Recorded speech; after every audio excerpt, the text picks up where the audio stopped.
सिंगे आणि आज आमच्या इकडे होतं फोर्ट मेकिंग कॉम्पिटिशन यानी किल्ला मेकिंग कॉम्पिटिशन। जसं तुम्ही बघू शकतात की इथे आहे 2-2 किल्ले, बट नाही 3 आहेत आणि आमच्या इकडे आहे 3 ग्रुप्स, जसं तुम्ही बघू शकतात। आणि फ्रेंड्स, येथे 3 ग्रुप्समध्ये फक्त एका ग्रुपमध्ये मिनिमम 5 मेंबर्स पाहिजे आणि हा जो किल्ला आहे तो आम्ही बनवलेला आहे आणि ह्या किल्ल्याचं नाव आहे सिंधुदुर्ग किल्ला। ही रांगोळी तुम्ही बघू शकता, ती मी बनवलेली आहे। आणि फ्रेंड्स, हा आहे मेन डोर, ज्यामधून आपण एंट्री करू शकतो। जसं फ्रेंड्स, आम्हाला आमचा किल्ला खूप आवडलेला आहे आणि याचा रिझल्टसाठी आम्ही खूप वाट बघत आहोत।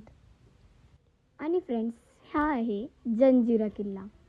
फ्रेंड्स, हा पण खूप सुंदर आहे, पण इथे उन्हामुळं थोडेसे चिरा पडलेले आहे, पण तरी खूप सुंदर आहे। हा आहे तिसरा किल्ला यानी प्रतापगड। आणि फ्रेंड्स, हा सुद्धा खूप सुंदर आहे, यात खूप सारे रेडीमेड सामान आहेत। आमचा किल्ला सिंधुदुर्ग होता आणि फ्रेंड्स, आम्ही इथे खूप मज्जा केली आहे, पण सजा पण तेवढीच आहे। चला तर मग, आजचा दिवस माझा खूप हार्ड होता, मज्जा पण आली आणि एफर्ट्स पण गेले। बाय, जय श्रीराम।